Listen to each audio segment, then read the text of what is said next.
Bonsoir à tous, soyez les bienvenus dans ce nouveau numéro de Questions Médias, l'émission qui interroge ce monde de l'info toujours plus rapide dans lequel nous vivons. Et à l'approche de la quinzaine de l'éducation aux médias, j'ai réuni des jeunes sur ce plateau. Bonjour à vous. Ils nous expliqueront comment ils s'informent, ce qui les intéresse dans l'actu et ce qu'ils en comprennent et ce qu'ils en retirent aussi. Et puis en face, des invités un peu moins jeunes, excusez-moi. Ils sont journalistes, éditeurs de presse pour la jeunesse et donc... on s'attend évidemment à ce qu'il y ait des échanges entre vous. Je vais commencer par un petit tour de table. Et je vais commencer par Juliette. Dis-moi si tu as retenu une information que tu as entendue aujourd'hui ou ce week-end, dans les jours qui précèdent, qui t'a marqué. Et comment tu as appris cette information ? Je crois que c'est ce week-end, quand j'étais avec ma maman sur Facebook. C'était que Theo Franken renvoyait les Soudanais dans leur pays où là, il y avait pas, tout va pas très bien au Soudan, donc c'est ça. Voilà, donc une info déjà un petit peu compliquée et on va retenir Facebook, réseaux sociaux. À ton tour, Manoé. Moi, c'était aujourd'hui dans le journal Métro. J'ai lu une maison qui a été mise en vente à 110 millions d'euros, si je ne me trompe pas, qui était mise en vente à New York et qui, si on l'achète, deviendrait la maison la plus chère de New York. Oui, donc ça j'imagine que ça t'a marqué. Oui, quand même. Emmanuela ? Et moi, comme beaucoup d'autres personnes, ce qui m'a beaucoup marqué ces derniers temps, c'était l'ouragan Irma que j'ai vu au journal télévisé avec mes parents. Ça m'a vraiment beaucoup marqué de voir ça, ces choses. Donc toi, c'était le journal télévisé. On a déjà un bon petit panel, journal télévisé, presse écrite et réseaux sociaux. Alors, moi, je vais me tourner vers vous. Et David Watley, vous avez dû préparer les news aujourd'hui. Quelle est l'info que vous avez décidé de mettre en avant aujourd'hui ? Alors aujourd'hui, on a parlé d'intelligence artificielle aujourd'hui. Et ce qu'on a mis particulièrement en avant, c'est comment cette intelligence artificielle va changer leur vie dans les années à venir. Et donc, on est allé voir un spécialiste pour voir un peu comment vous allez vivre dans ce monde dans une dizaine d'années. Voilà. Alors, au niveau actu, aujourd'hui, on a beaucoup parlé en radio et en télé des élections en Allemagne et de la montée de l'extrême droite en Allemagne. Est-ce que ce sont des sujets, par exemple, pour le JDE, dont vous avez parlé et que vous allez développer cette semaine ? Bien sûr, le vendredi, donc, on aura évidemment un article qui paraîtra sur les élections en Allemagne. Ça, c'est l'incontournable. Pour un jour, une actu, c'est aussi... Oui, tout à fait. Sur le site unjourunactu.com, on retrouve aujourd'hui une vidéo de Un jour, une question qui dit qui est Angela Merkel et qui s'adresse donc aux enfants. Mais qui est Angela Merkel, vous savez ? C'est une ministre allemande. Oui, allemande. Ouais. En Allemagne, on dit la chancelière, mais c'est comme la première ministre allemande. Un bon point, déjà, c'est qui s'informe. Alors, on va regarder en images comment vous vous adressez aux jeunes et on va commencer par les news.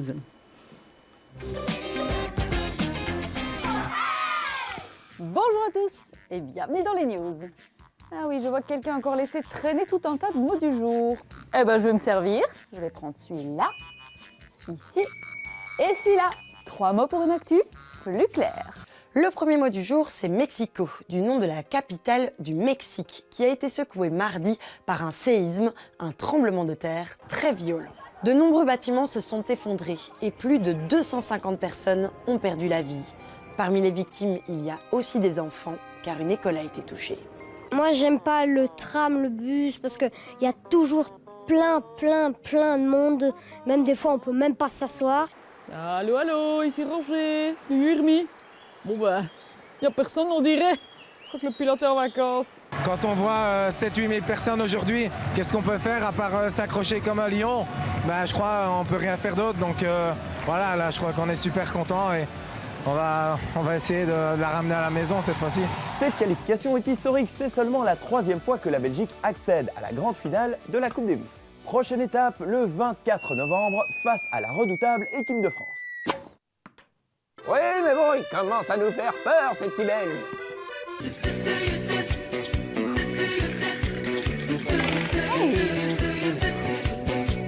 Les news, c'est fini pour aujourd'hui. Rendez-vous demain, 18h50 sur TV et tout le temps sur Instagram. Alors, qu'est-ce qu'on fait ? On s'abonne !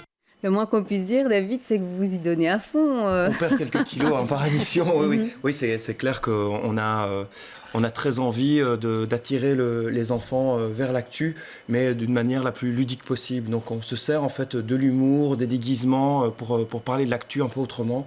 L'idée, c'est qu'on s'était dit, tiens, est-ce qu'il y a moyen de parler de l'actu comme les youtubeurs, mais avec les moyens des enfants? Donc je dis toujours à mes collègues, c'est on ouvre la malle, on regarde ce qu'il y a comme déguisement, et avec tout ça, on essaye de raconter l'actu. Donc on utilise l'humour pour parler bêtement de la Coupe Davis. Et quand je dis bêtement, on essaye aussi d'aborder l'actu sous les mots de l'actu. Donc si on parle de la Coupe Davis, bon, c'est jamais que donner finalement des résultats sportifs, entre guillemets. On veut aller au-delà et leur dire, tiens, voilà la Coupe Davis, d'où est-ce que ça vient, pourquoi ça s'appelle la Coupe Davis. Et ça, c'est notre but aussi, c'est qu'on puisse donner des clés de l'actu aux enfants pour qu'ils puissent même, pourquoi pas, apprendre des choses à leurs parents. Donc c'est de l'humour, mais avec de la rigueur. Ah oui, je dis toujours, les news, c'est un immense terrain de jeu. La seule chose qu'on ne peut pas faire, c'est dire des bêtises. Mais on peut le faire avec humour. Ouais. Alors vous avez 12-13 ans, bientôt 14 pour Manuela. Finalement, vous avez l'âge où on va peut-être un peu sortir de ce type de programme télévisé où on va parler bien sûr du JDE et d'un jour une actu. Mais est-ce que vous avez, ou est-ce que vous regardez encore, toi par exemple Manuela, tu regardes les news, tu lis le journal des enfants? Bon, maintenant, je commence à moins utiliser ces choses-là, mais je sais, mon petit frère regarde très souvent les news. Et lui, il a quel âge? Lui, il a 9 ans. Et c'est vrai que parfois, quand je passe devant comme ça, je trouve ça super intéressant et très chouette de faire ça ludiquement pour lui. Donc, c'est vrai que moi, ça t'apprend des choses aussi quand tu regardes avec lui? Oui, c'est vrai. Moi aussi, moi, maman aussi. On apprend beaucoup de choses avec les news. C'est vrai que c'est bien pour les adultes aussi, en fait. Moi, j'ai eu beaucoup de retours des parents qui me disent il y avait des sujets, moi, je ne comprenais pas. Et en fait, vous m'avez donné les clés pour comprendre certaines choses. Donc ça me fait toujours plaisir, d'ailleurs. C'est vraiment le truc, je me dis, tiens, ça, c'est comme quoi on doit toujours expliquer dans les médias, toujours continuer à expliquer les grands principes, qui sont les personnes qui font le monde. Donc c'est important, je pense qu'on existe. Alors Marie-Agnès Cantino, vous êtes journaliste au Journal des enfants, dont on voit ici un exemplaire et qu'on peut voir de toute façon en illustration aussi.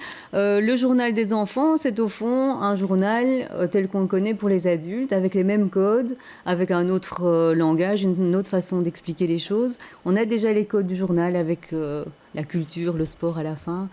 Quelle est la recette en fait du JDE pour intéresser les enfants? C'est vraiment donner l'essentiel de l'info quand on suit un petit peu l'actualité. Vous le dites, vous percevez, il y a un ouragan, il y a les mots de Theo Franken, etc. Si on veut à un moment donné comprendre, il faut pouvoir s'arrêter. Et donc je crois que le JDE, à la différence peut-être d'autres médias, surtout les médias adultes, eh bien, il ne va pas expliquer tous les détails de l'événement, il ne va pas donner tous les détails de la catastrophe de l'ouragan, mais il va par contre expliquer ce qu'est un cyclone. Pourquoi est-ce qu'on parle d'ouragan? Pourquoi est-ce qu'on parle de cyclone? Pourquoi on parle de typhon? Et au bout d'un moment, surtout quand on lit régulièrement, on se rend compte qu'on a compris beaucoup de choses. Et ça permet de donner du sens, et je trouve qu'on est dans un monde bien secoué. Et c'est quand même très très utile d'avoir à un moment donné une explication qui calme un peu les choses et qui nous permette de s'y retrouver, quoi. Et toi, Manoé, par exemple, est-ce que tu regardes déjà beaucoup les journaux pour les adultes, les JT ou même les journaux de presse écrite? Est-ce que tu y comprends quelque chose? Justement, je lis souvent les matins dans le métro, le journal Métro. Et du coup, certaines fois, ils expliquent des choses, mais je ne comprends pas vraiment tout parce que le vocabulaire n'est pas justement adapté. Et du coup, je n'arrive pas à m'arrêter dessus, à vraiment tout comprendre. Alors que dans les journaux comme le JDE, c'est bien expliqué. Et toi, tu es un lecteur du JDE ou... Non, mais avec l'école, une fois, on en avait lu un et ça nous avait intéressé, moi et ma famille. Et maintenant, mon frère va s'y abonner. Alors moi, j'aimerais bien avoir aussi l'avis de Juliette. En plus, toi, tu vas dans l'enseignement néerlandophone, un petit cas un petit peu particulier. Et donc, les médias pour les enfants, ça t'intéresse? Maintenant, je regarde moi, mais avant, je regardais... et dans la classe, on regardait tous les jours, Carré 8. Et c'est un journal pour les enfants avec... Donc, c'est un peu l'équivalent des news oui, en néerlandais, alors. Et ça, on regardait, on parlait beaucoup sur ça. faisait de temps en temps des débats. On avait même des interros avec Caro 8. Et je connais aussi beaucoup d'amis à moi qui y ont déjà été. Genre, c'est parce que c'est les reporters, c'est des enfants. Alors, de temps en temps, on connaît quelqu'un et c'est chouette. Et donc, en fait, tu trouves que Caro 8, c'est très différent de ce qu'on fait côté francophone, les news? Oui. Oui, c'est extrêmement différent. Oui. Mais c'est clair que nous, on a décidé de cette nouvelle formule. C'est la 3e saison qu'on a modifié la formule. Et moi, je rencontre très souvent les journalistes, les journaux européens pour enfants. Donc, il y en a quelques-uns, on se rencontre une fois par an. Et que la première fois, on est arrivé, nous, avec notre journal. Franchement, on avait super peur, quoi. On se disait, est-ce que ça va aller? Parce que eux, c'est une structure assez classique aussi. C'est un plateau classique. Ils le font souvent dans le même plateau que leur JT, avec des couleurs qui changent. C'est à peu près ça qui change. Et après, le vocabulaire est différent. Mais quand nous, on a regardé, surtout la BBC, moi, j'avais super peur que la BBC, ils allaient me... Et ils nous ont dit... moi, j'étais ravi. Ils nous ont dit, tiens, vous avez vraiment fait un autre truc. Et des personnes à la BBC nous ont dit, pourquoi nous, on fait plus ça? Pourquoi est-ce que nous, on fait pas tomber les murs et puis on casse pas un peu les codes? Parce que de toute façon, on doit faire face à tellement de choses différentes, à YouTube, on doit faire face aux réseaux sociaux.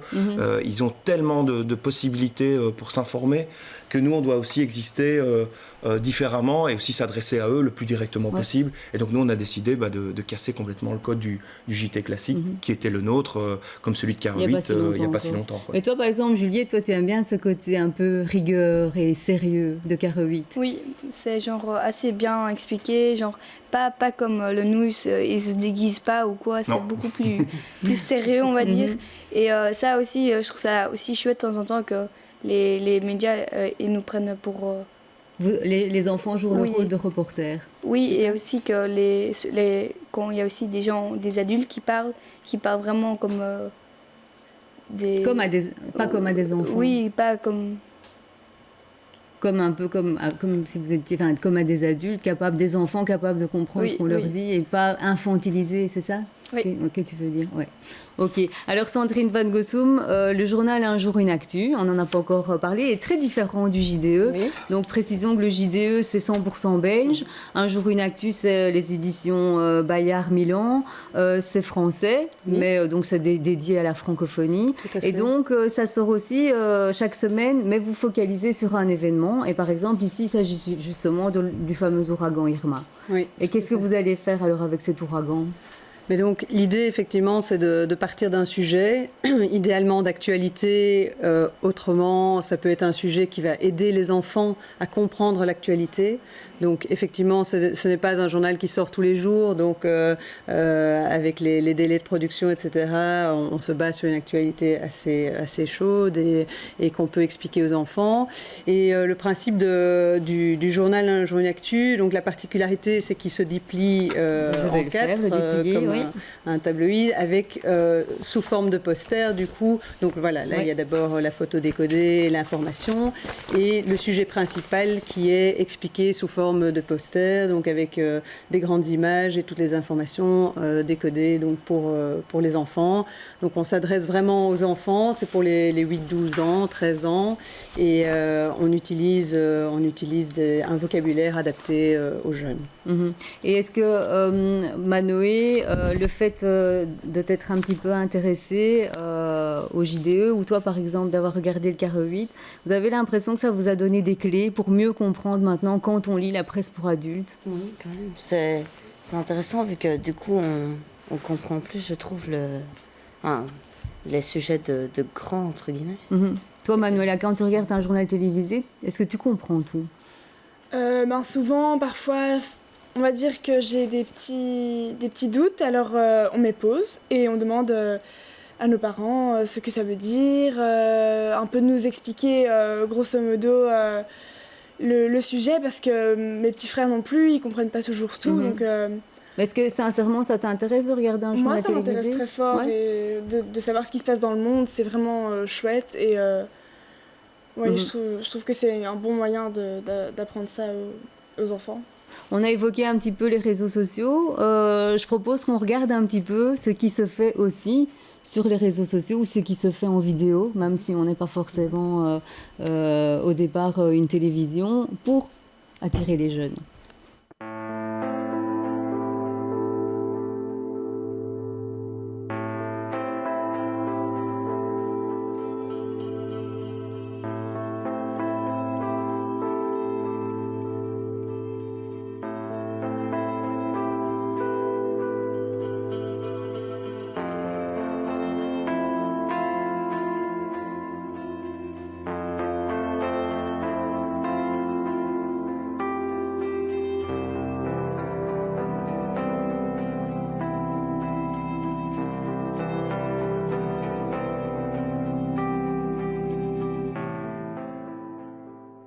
c'est qui? Kim Jong-un. Ce jeune homme de 34 ans est le chef de la Corée du Nord, un État asiatique entre la Chine et la Corée du Sud. Kim Jong-un est considéré comme l'un des pires dictateurs de la planète. Après son grand-père et son père, il règne sur son pays depuis 2012 en exerçant une autorité absolue. Pour rester au pouvoir, il a fait tuer de nombreux opposants, y compris des membres de sa famille, comme son oncle. Ce pouvoir s'appuie sur la peur de la population, mais aussi sur le développement de l'arme nucléaire. Voilà, on n'a pas mis la vidéo en entier sur qui est Kim Jong-un parce que c'était un petit peu long. Je vous invite à aller regarder sur le site d'Un jour une actu. Et ça, c'est ce qu'on appelle Un jour une question. Et les questions, elles sont posées par les enfants et puis vous les mettez en infographie. Exactement. Donc chaque question nous vient des enfants et puis on fait ce montage vidéo. Et donc chaque jour de la semaine, il y a une nouvelle vidéo qui apparaît sur le site Un jour une actu. Et ce sont donc des questions, alors soit vraiment d'actualité, comme c'est le cas là, qu'est-ce qu'un ouragan, qui est Angela Merkel, comme je disais tout à l'heure, ou alors des questions plus générales, qu'est-ce que la citoyenneté, donc des sujets très importants aussi pour les enfants, mais qui sont un petit peu plus généraux. Et la petite vidéo qu'on voyait juste avant, ça s'est fait par les news. Oui, c'est marrant parce que c'est la première fois que je la vois avec le son, parce que c'est important. Nous, cette vidéo-là, pour la resituer, elle est exclusivement faite pour Instagram, donc même pas pour Facebook, parce que, je sais pas, vous avez Facebook, vous, vraiment? Moi, ou vos parents? Instagram. Oui, voilà. Donc c'est vrai que Facebook s'est dépassé pour les jeunes. On n'a pas encore en ça avec eux. Pas encore, ou vous l'aurez peut-être jamais. Moi, j'entends toujours dire que c'est dépassé Facebook. Ouais. Mais moi, mes grandes sœurs et mon grand frère, ils sont tous Facebook. Mes grands cousins, ils sont Facebook. Mais c'est vrai que maintenant, mes amis, ils ont Facebook, ils ont tous Instagram, Snapchat. Ah ouais. Voilà, c'est la nouvelle génération. Toi, c'est le cas, Manuela. Moi, c'est le cas. Enfin, on utilise beaucoup plus en ce moment. Je sais qu'entre amis, on utilise beaucoup plus l'Instagram, mais enfin Facebook, voilà, ça commence à devenir un peu loin. Mais c'est devenu un lieu d'information pour toi, Instagram, comme par exemple les news. Je regarde très souvent les petites vidéos faites par les news et c'est vraiment très chouette. Alors on regarde ça avec mes petits frères. Donc, je le disais, en fait, elle n'a pas de son normalement, parce que de toute façon, 90% des vidéos qui sont vues sur Instagram sont vues sans son, d'ailleurs sur tous les réseaux sociaux. Donc c'était marrant parce que j'avais même oublié qu'il y avait une musique. Au cas où quelqu'un voudrait quand même écouter. Voilà, oui, c'est vraiment pour ça, mais c'est clair qu'on a commencé à investir sur ces vidéos là la saison dernière, et on va poursuivre et intensifier un peu ça pour qu'on puisse proposer peut-être jusqu'à 3-4 fois par jour des infos de cette manière-là en vidéo, mais parfois en photo, parfois simplement des extraits de nos émissions aussi, puisque nos émissions, en fait, chaque sujet, c'est à peu près 1 minute, et on va pouvoir les redécouper et pouvoir les proposer sur tous les réseaux sociaux, parce que c'est essentiel, quoi. Maintenant, si on n'est pas là, je pense qu'on va louper toute une partie du public, donc vous notamment, parce que des rendez-vous en télévision, c'est, je pense, toujours très important pour eux, parce que moi, quand je vais en classe, en tout cas, ça fait toujours son petit effet. Donc je me dis toujours que c'est important pour eux qu'on continue à être en télévision, mais c'est chouette d'arriver de prendre une autre porte d'entrée pour s'adresser à eux, donc ce serait dommage de ne pas l'utiliser. Ouais, ces formats courts, comme ça, toi, ça te parle plus, par exemple? Oui, vraiment, clairement. Et cette animation Oui, c'est vraiment plus instructif, je veux dire, mais moi, ça m'aide à mieux comprendre peut-être, parce que voilà, la télé, on passe devant, il y a parfois du bruit, mais voilà, Instagram, moi, je suis sur mon GSM, je feuillette un peu, alors je m'arrête sur la vidéo et ça explique bien en dessous. Enfin, c'est vraiment très bien fait et ça m'aide vraiment.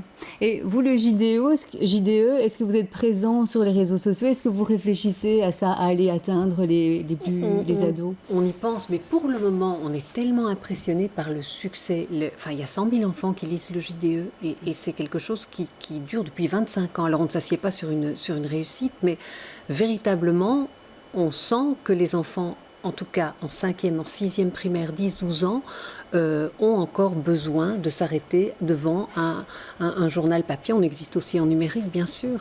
Mais pour beaucoup, c'est le fait de pouvoir empoigner le journal, le lire, prendre le temps. Alors, c'est clair qu'on envisage aussi de faire d'autres choses, mais on doit en tout cas réinventer un rythme qui n'est pas uniquement trop rapide. Parce que intégrer les explications, ça demande du temps. C'est pas pour ça que c'est peu lent. C'est parfois très, très intéressant. Au contraire. Et prendre peut-être le temps de le lire, pour les parents, de le lire avec son enfant. Oui, et on doit choisir un article, etc. C'est aussi apprendre à faire des choix, hein, et savoir que, bon, ok, c'est une information qui est recoupée, qui est sûre. Et donc ça, c'est important aussi, parce que on peut aussi, au travers des médias sociaux, quand on n'est pas très, très prudent, être en contact avec des infos qui sont absolument pas vérifiées. Et ça, c'est embêtant aussi. Oui, parce que ça, c'est un sujet que je voulais aborder, justement. On parlait de smartphone. Bon, je suppose que vous manipulez soit des tablettes ou des smartphones à la maison, que vous recevez toutes sortes d'informations.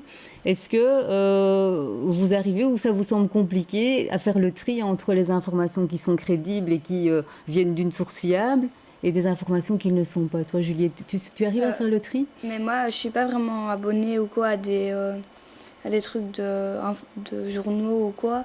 Et donc, j'ai presque jamais sur ma page des informations. Donc, je dois jamais faire le tri, en fait. Non, mais par exemple, est-ce que tu vas un petit peu sur les sites internet et du coup, tu lis des tas de choses, mais qui viennent d'un peu partout et qui t'informent?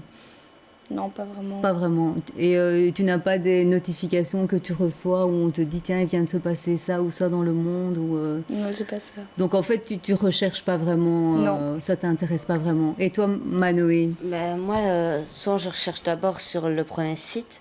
Par exemple, quand j'ai un exposé, c'est sur des informations qui se sont passées, des trucs importants quand même. Mais souvent, je fais le premier site et une fois que j'ai terminé, on va retravailler sur plusieurs sites pour voir si l'information est exacte.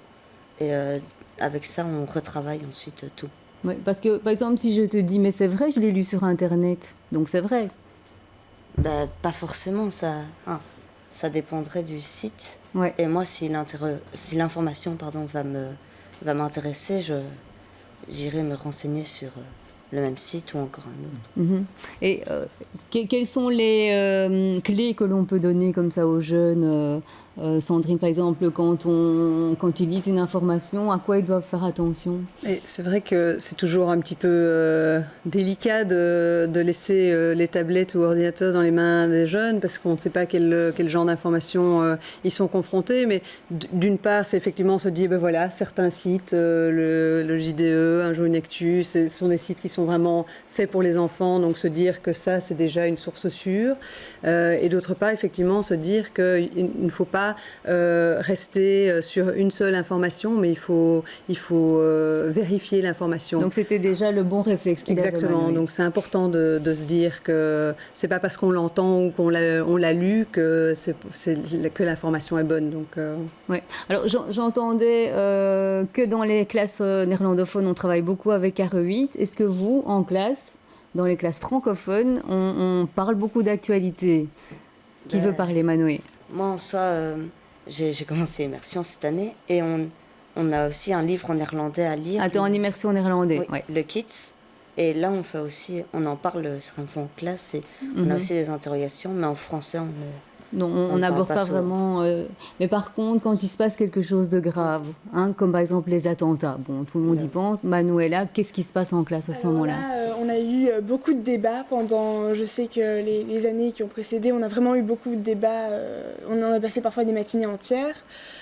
Parce que voilà, c'est un sujet qui nous touche tous et on avait tous besoin d'en parler. Et donc notre professeur se mettait et faisait un peu le droit de parole et chacun pouvait dire ce qu'il avait sur le cœur, à quoi il pensait, ce qui l'embêtait dans tout ça, et plein de choses dans le genre. Et alors, forcément, c'est un peu un recueil et ça nous aide vraiment. Moi, j'ai bien aimé ces petits débats de classe durant les années qui ont précédé, quoi. Alors encore faut-il que les enseignants aient parfois les outils aussi pour pouvoir répondre à toutes ces questions. Et justement, vous avez un projet chez Un jour une actu qui concerne les classes et qui est en train de se monter pour le moment. Oui, c'est plus qu'un projet. Là, c'est vraiment, le lancement officiel a été fait vendredi dernier. Donc, on a créé une plateforme d'éducation aux médias. On va regarder à quoi ça ressemble. Voilà, on la voit. Oui, expliquez-nous. Donc, concrètement, cette plateforme est dédiée aux enseignants et oui, c'est celle-là la plateforme. Donc, elle est dédiée aux enseignants et à leurs élèves. Donc, l'enseignant s'inscrit en tant que rédac chef et puis les élèves peuvent y participer. Et donc, c'est conçu sur 3 points. Le premier point, c'est s'informer. Et donc, les enfants sont amenés à aller s'informer, que ce soit sur le site Un jour une actu ou sur d'autres sites, pour voir un petit peu toutes les informations qu'ils peuvent y trouver. Deuxièmement, c'est ce qu'on appelle s'entraîner. Donc, c'est vraiment être critique par rapport à l'information qu'on leur a donnée, voir, donc ce sont des petits jeux qui sont mis en place pour aider les enfants à devenir critiques et à savoir comment écrire un article, etc. Et donc, la 3e étape, ce sera de produire. Et produire, donc on invite les enfants à créer un web journal. Et donc voilà, donc les classes alors écrivent un web journal et le postent sur le site.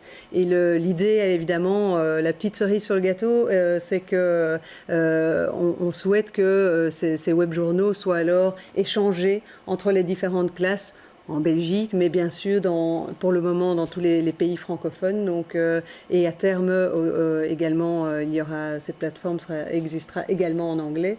Donc ça, je pense que c'est un projet magnifique de pouvoir effectivement échanger, comme on se le disait tout à l'heure, une information qui arriverait dans tel pays, que les enfants pourraient du coup devenir propres journalistes de cette information-là et avec leurs mots échanger et partager. On imaginerait par exemple rentrer en contact avec les enfants de Mexico qui ont vécu le tremblement de terre. Juliette, justement, pour toi c'était important ce côté que les enfants deviennent acteurs, ce projet de devenir reporter, ça t'intéresserait? Oui, je crois que ça pourrait être hyper chouette et une chouette expérience à faire avec ta classe. Et ça apprend, je crois que tu apprends beaucoup avec ces petits jeux. Ouais. Et oui. C'est vrai que c'est un travail vraiment important.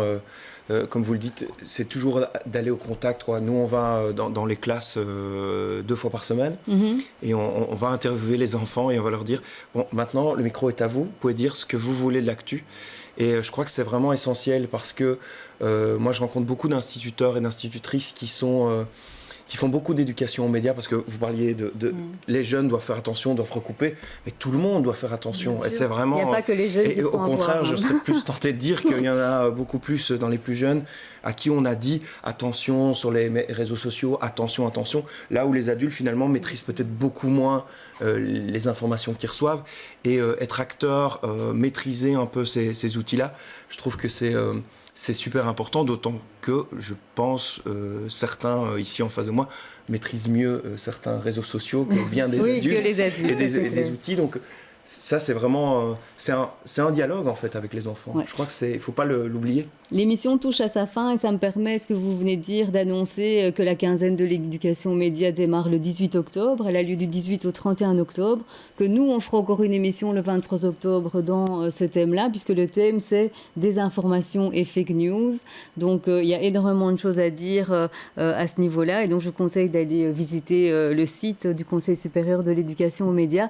Puis, j'avais préparé une petite vidéo de conclusion qui, je trouve, va tomber à pic et qui vient de chez vous un jour une question. À quoi ça sert de s'informer? Petite conclusion. On doit toujours être vigilant vis-à-vis des informations que l'on entend. Certaines sont sûres, d'autres ne sont pas vérifiées par des professionnels, notamment sur Internet et les réseaux sociaux. Ce n'est pas du journalisme. Alors que les vraies informations permettent d'échanger et de se faire ses propres opinions sur les sujets d'actualité. Voilà, et c'est la fin de cette émission. Merci à vous 6 d'avoir été présents et de nous avoir amené vos témoignages. Et puis continuez à bien vous informer et continuez à bien les informer. On se revoit donc le 23 octobre pour un nouveau numéro de Questions Médias.